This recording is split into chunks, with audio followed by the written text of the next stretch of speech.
It's great to have you here on the Clark Howard Show. You know, our mission is to serve you with advice and information that empowers you to make better financial decisions in your life. I'm going to start today with the Clarkonomics segment about the job market and what you can do if the predictions of upcoming layoffs come true. Also, I recently had an incredible experience when trying to correct an error on my grocery store receipt. I'm going to tell you about it. Man, it's funny being out and about and what goes on. So this is not funny. There's a pattern that we can see. That first something feels anecdotal, and then you realize, ooh, it's the inklings of a pattern. We're hearing from more of you that your job's been eliminated, you're being laid off, you're worried there are cutbacks. And we are moving into a lower gear. We have been, in the United States, the world's most dynamic economy.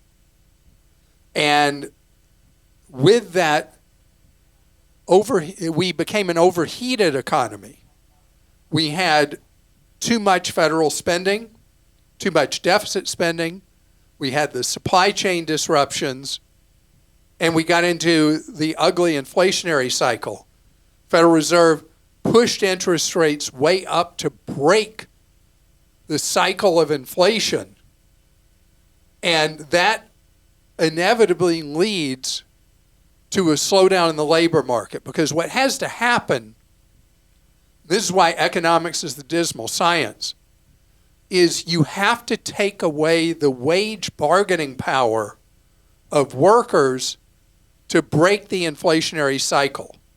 So if you think what's been happening over the last few years, people's pay has been going up, but the cost of living was going up more, and we were on a treadmill that wasn't actually getting us anywhere, and it was feeding on itself.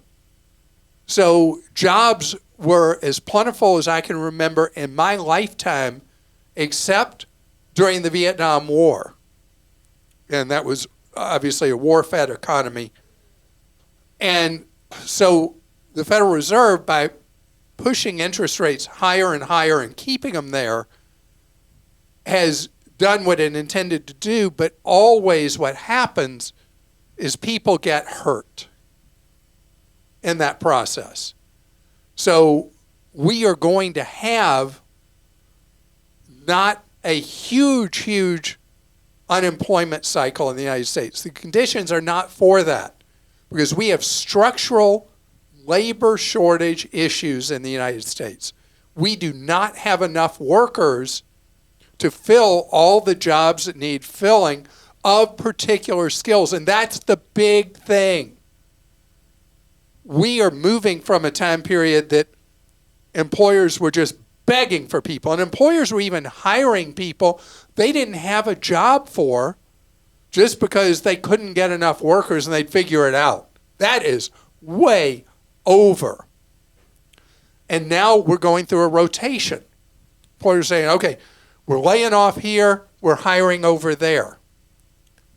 What you need to do is keep your eye on the target. There's thing after thing I've been reading about all the labor shortages in different specific fields. Here's an example. Amazon is now offering 9 different skills training programs to their employees that are regular hourly workers, that train them in all the fields, tech fields, that Amazon needs workers in. So you have to work your shift, and then they have the free training, and then you migrate into these much more career-oriented kind of jobs. And, you know, the end phrasing now is upskilling. And this is going to become the kind of thing where you seek opportunity. Listen where else opportunity is. Do you know that startups in the United States are in the biggest upswing since the 1990s. People are starting businesses of all types. It's unbelievable. And I'm not talking about little one-person micro businesses, although there are those too. I'm talking about people who are going out and risking it and starting a business themselves alone or with other people from a place they've worked or other people they know. Startups up 60%. And the long-term economic payoff of that for the individuals involved and for the economy, for the country, unreal. So the big thing I'm saying is that you can't just keep doing what you're doing right now if you see that you're headed towards the iceberg. You need to steer clear. And it's doing what you need to get the skills that will get you to where you have a better, safe progression and more potential in a career. Think about all the places now that pay for your college. They may specify these specific career majors, but it doesn't even have to be a full degree. There may be skills they want you to have, and they'll pay for you to get them. There's a story, and I apologize for repeating one. When I worked for IBM, I was a bill collector for IBM. When I worked for IBM while I was in college, IBM paid for my master's degree. Everything but the books. I didn't buy some of the books. Anyway, I had to get a B or better. I got the highest grade point average of my life when, if I didn't get a B or above, they didn't reimburse. I got a 3.9 my first semester.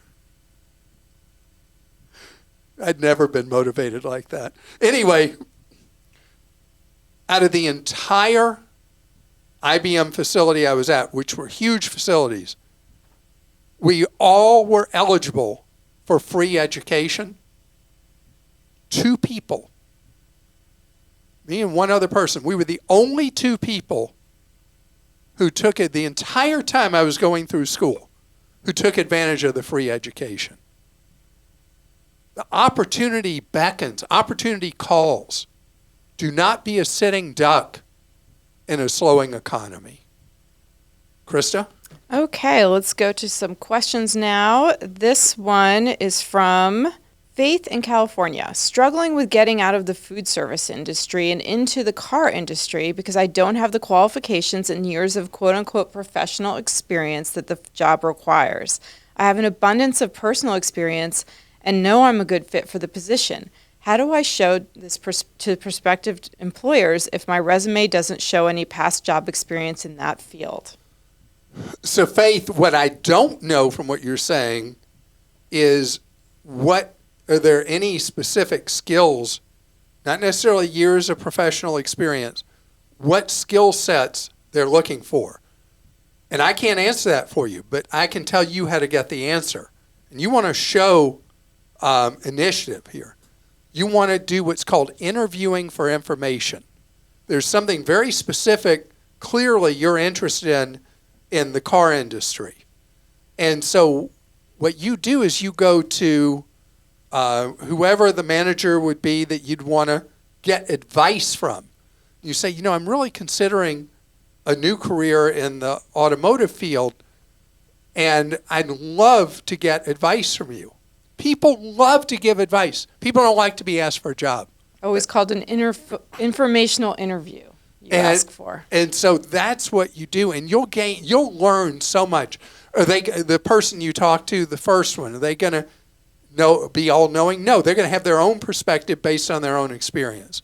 What you're doing is you're getting visible in front of somebody. Then you go talk with somebody else who's in management. And this requires some initiative that in itself, in the automotive industry, let me tell you, they're looking for initiative. And a lot of times that people who work in retail in the car business, they're kind of going through the motions. That's not going to be you. You're going to show that what your focus is and your effort. And then you always ask, is there an opportunity that I could do an unpaid internship here? That's your path into a place.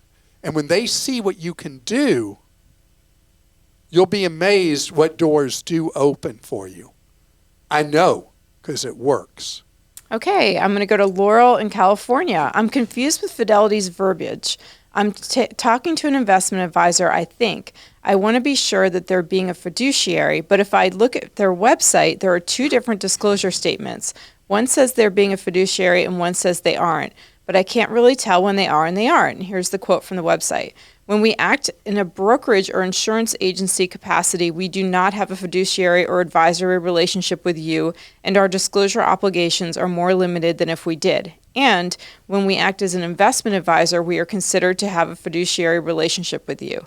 I'm just looking for some financial planning from someone I trust and have a 401k and other accounts at Fidelity. And then I'm going to read another one here from Greg in Ohio. I've been told by my Fidelity advisor that they are not a fiduciary. Since I make my own decisions on what I invest in, they do not need to be a fiduciary. My advisor has suggested that I put one of my latter steps in a deferred fixed annuity. Again, I make the final decision. So my takeaway is that if an advisor only makes suggestions, they do not have to be a fiduciary. Only the suitability standard applies. Laurel and Greg, you are both onto something that we have addressed generally, but never directly involving Fidelity Investments. You know, Fidelity is one of my three favorite children, but this aspect is not one of my favorites. It is so confusing at Fidelity because this is one case where they look more like a lot of other financial institutions where they're two different entities in terms of your interaction with them. So Fidelity sells insurance products. It's almost impossible in the sale of insurance to qualify as a fiduciary because the commissions that are earned disrupt the trust relationship. So they're not acting as a fiduciary. If they are marketing a specific product to you, like the deferred annuity thing, they are clearly not being a fiduciary. So that is a problem that is one that I have glossed over involving Fidelity. When you are managing your own account or you're paying for direct financial advice, in either case, you're your own fiduciary when you are self-managing an account. And if you're paying for advice, the part of Fidelity where they are a fiduciary and they're functioning in that role, you don't have to worry about the conflict of interest. The second you were told, and good in both of your cases, that they disclosed up front that they are not operating as a fiduciary, know that everything you're hearing from that point forward is a sales pitch, not likely in your best interests. Even though they have the best interest standards, it's not, because the commissions foul the relationship. So good for both of you noticing that, and other people as well. Coming up ahead, we're going to talk about incorrect pricing that has been a plague through the cycle of inflation that thankfully is on its way out. But still, your wallet's at risk. The price is the price, is the price, is the price, or the price is the price, isn't the price, isn't the price. Wow. So, gosh, huge publicity about a very early rollout, in this case by Walmart, of electronic pricing on the shelves. And so it will eliminate the problem that is clear as could be where the price of an item listed on the shelf is fiction.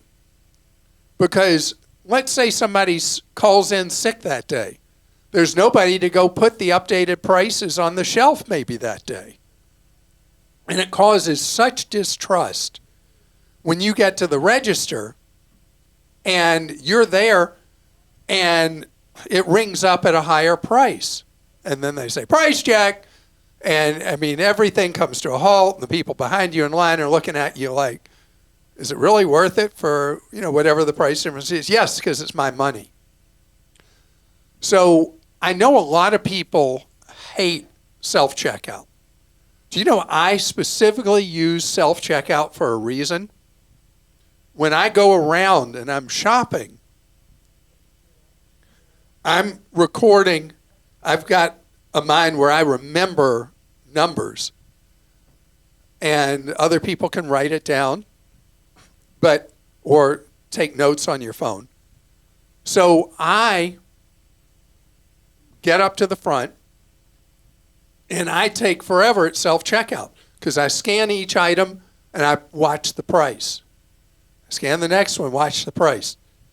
And when it's wrong, the great thing at self-checkout, they're so worried you're going to shoplift that there's always an employee there, and you call them over and you say, well, this was such and such price, and it charged me more. And then they override it, and they give you the right price. I had a funny experience recently. I was in if you've heard of Kroger, they're the nation's second largest supermarket chain. I was in one of their stores, and I'm ringing up an item, and it came up too low. Well, I figure fair is fair. So I call over the person, and I said, this charged me the wrong price. She said, what should it have been? And I said, well, I was supposed to pay more for this. This doesn't show it's that price. She looked at me. She looked at me like I needed to go have my head examined. I'm not kidding. I don't think she'd ever had somebody say, this didn't charge me enough. But really, I do feel fair is fair. But the point I want to make to you is not that I'm crazy. Maybe I am. But that the prices are repeatedly wrong in stores. And if you're not paying attention, you're going to pay too much consistently, because usually what's not going to be recorded in the register is the price that you saw back on a shelf tag that is out of date. And so it's your money, it's my money, and you want to make sure you work hard for it, that you get every dollar of value you're supposed to. Christa, do you know, remember the story I told years ago about the bike at Walmart? Which story? So I had ordered early in Walmart.com days. Mm-hmm. I'd ordered a bike. It was $49. Okay. And so I go to pick it up, store pickup. And it was before they were set up, way before COVID, with all, really systematized and organized. And so they don't have the bike up front. And so I go back with somebody, we find the bike, and they tell me, you're good. And I go out. Well, I never was charged for it. Oh. So I called, you don't remember this. I called Walmart customer service. I said, I don't want to be a thief. I have this new bike, and I didn't get charged for it. I was never able to get charged for it. That's crazy. They took a case and gave me a case number. Wow. I figured I'd done my job at that point. You did. And I never paid. But wow. I just, especially in an era where there's this almost like this war with all the shoplifting going on and all that, I feel like it's really important to go as far as you possibly can saying, hey, I didn't this, whatever. And that's just the way I think. I love it. Well, you know what? You're right. I think it works both ways, right? Shannon in Georgia says, Clark, I really appreciate all your travel tips. However, I don't understand how you possibly follow them all. For For example, I find the lowest cost flights are actually typically offered in less than ideal times of year, or at least for those of us with kids and jobs, and are often at inconvenient times of day or require long layovers or flying on airlines with a reputation for surcharges and bad service. i.e. Spirit and Frontier. If your schedule and vacation desires limit you to a specific place and time of year, how do you avoid decision paralysis while holding out for the best deals on flights? Are you ever willing to pay extra for the sake of convenience, comfort, location, or your family or work schedule? So there are times, to answer your question, there are times I am put in the calendar box. I have one kid still in school, now in college, and it's weird that you asked this question, because I was just looking at when Grant's spring break is next spring and trying to figure out vacation. I started looking at prices on things, and I was like, oh, man. So I'm in that dilemma you're talking about right now, where I chose to do nothing because the prices were too painful. For people who have more flexibility of schedule, obviously that's where the bargains ultimately reside. The second you have to narrow to a specific date range, to a specific destination, it gets more expensive. And that's why when I talked about recently about everything you book things that are changeable. Hotels, car rentals, that kind of thing, refundable. Flights that are rebookable without a penalty. Because what happens is that even if you're going at a very strict time, the prices of the things you booked do change continually over the weeks and months. And that's where the discipline comes in. You lock in your trip. It's like establishing your beachhead. And then you reshop each component of it as you get closer and closer to the travel. And not 100% of the time, but almost, I end up being rewarded for that extra effort. And you do layovers. You're willing to inconvenience yourself for a deal. I've seen you do it a million times. So yes, the answer to that is yes. Clark will fly at odd times. He will do layovers. He will go on cheaper airlines. Yes. I hope I'm saying this name right. Arjun in North Carolina says, I've just booked travel via Breeze Airlines, a newer low-cost travel airline. On the fare breakout, I see a technology development fee charged, which is almost 50% of the cost of the ticket. To opt out of this fee, they ask you to book tickets at the counter only on Tuesdays between 11 a.m. and 1 p.m. Come on! Yep. If you've bought tickets online, you have to show up at their counter at the airport at the same time to fill out a form that they'll provide a link to. Why are the airlines allowed to charge junk fees like this and then make it so hard on the customer to be able to back out of a fee? I provided a link to a Twitter exchange to better a consumer and Breeze Airlines help desk representative to showcase the absurdity. Please help highlight this on your show to raise awareness on this issue and what we can do as consumers.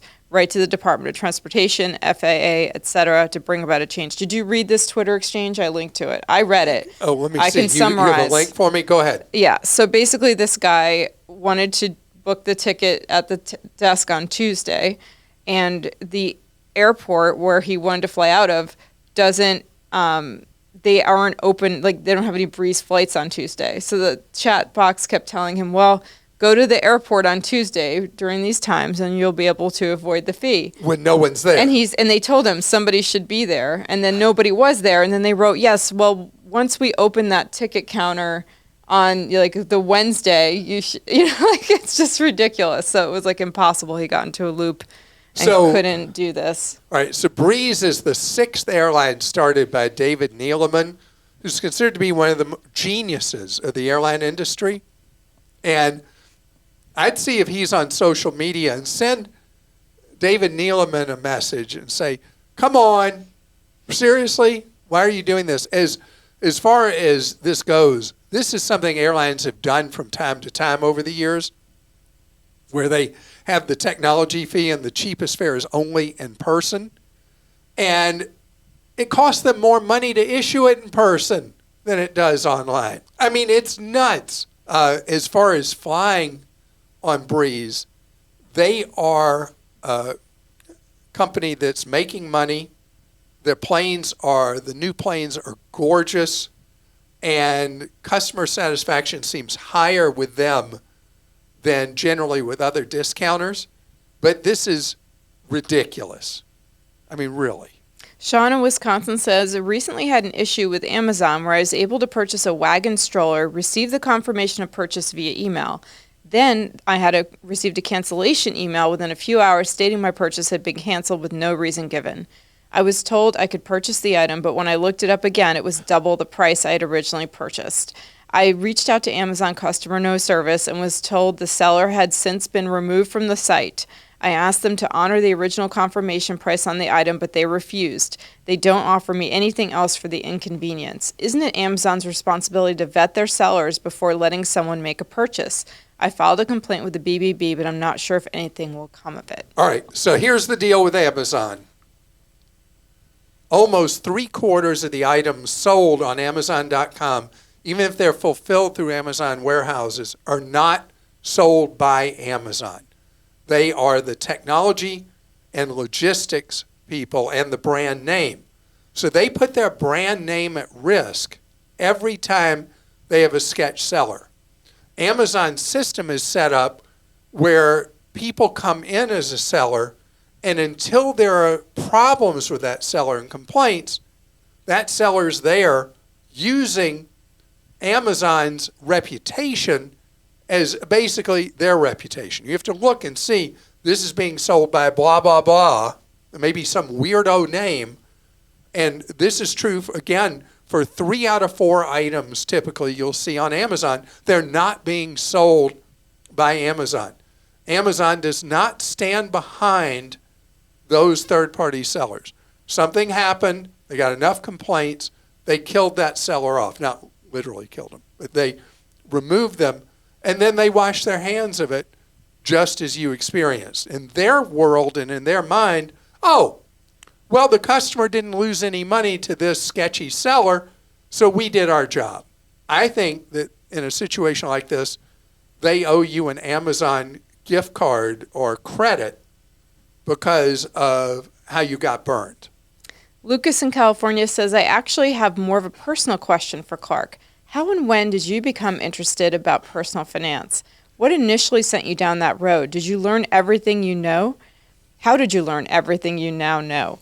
What are the 2 books you'd recommend on the subject? 2 of my personal favorites are The Simple Path to Wealth by J.L. Collins and The Psychology of Money by Morgan Housel. These 2 books really drilled down the importance of what I'm doing now. The Psychology of Money is such a great listen on Audible. Thanks, Christa and Clark. Thank you very much, Lucas. And I'm going to let your 2 suggestions stand as suggestions for people who, because the study of behavioral economics, which has so much to do with why we might know we should do this, but we don't, has become central to understanding consumer behavior. And if you found these to be really useful, great. For me, it was almost innate as a kid that I was into saving money. And I don't remember this at all, but an elderly gentleman came up to me about, 10, 15 years ago and was telling me a story that hopefully was really what happened, not just how he remembered something, that kids would come into his country store, because I grew up in the country, and they would pick out candy, just grab whatever they wanted, and whatever it was, they would pay for it. But I was going down the line. I was a little teeny kid, and he says I was looking for what was the cheapest deal on candy, and that's what I was buying. Don't know. I can tell you when I first started driving and I was having to buy gasoline, I was obsessed with getting the cheapest price on gas. And one day, I was driving to a gas station that typically had a much lower price than others, and I really didn't have enough fuel in the tank to get there. And I got burned by myself because I ran out of gas on the way to it. I learned at 16 that was not a good idea. So I've always had this thing, but the big turning point for me, in high school, I should say before I go on, I became the guy to go to. The big thing as a teenager when I was growing up was having what was called stereo equipment. And I was the guy people went to because they wanted to get the best deal, the cheapest. I was into that as a teenager. But then the big turning point in my life with money, that I'm sorry is a repeat for people who know this story already, Lucas. So my dad lost his job when I was a teenager, and he had to sit me down and tell me there wasn't money for me to go to college. And that was a turning point for me because we'd always lived what seemed like a silver spoon kind of existence. I mean, we lived a really fancy life. I didn't know my parents were spending everything they made. And when my dad lost his job, there wasn't money. In 3 years or so, he got back on his feet. But the lifelong lesson, things that happen as a teen like that, it can really affect you. I think about all the kids who were teens during the financial crisis when families were getting foreclosed on and all that. Those lessons stay with you the rest of your life.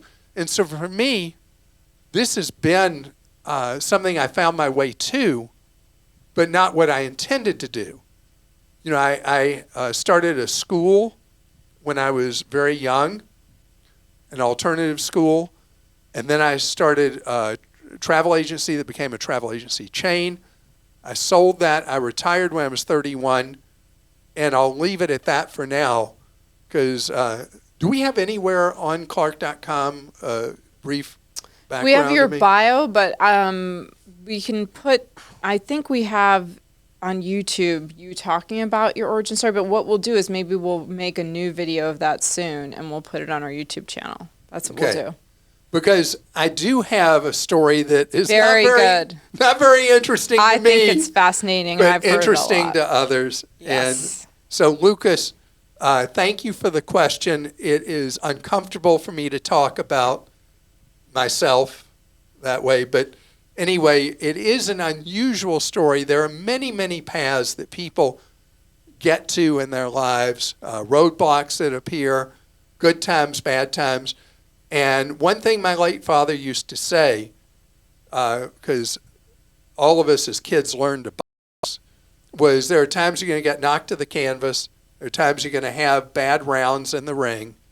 You got to get up and get back in there, put your mouthpiece in, and go into the next round.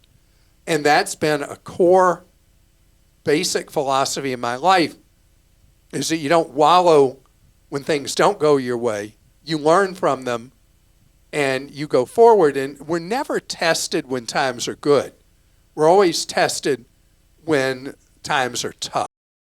That's where you figure out what character you have, is how you deal with adversity. So that's my Uncle Clark I love it. Speech for the day. And thank you so much for joining us today. Know what we're about.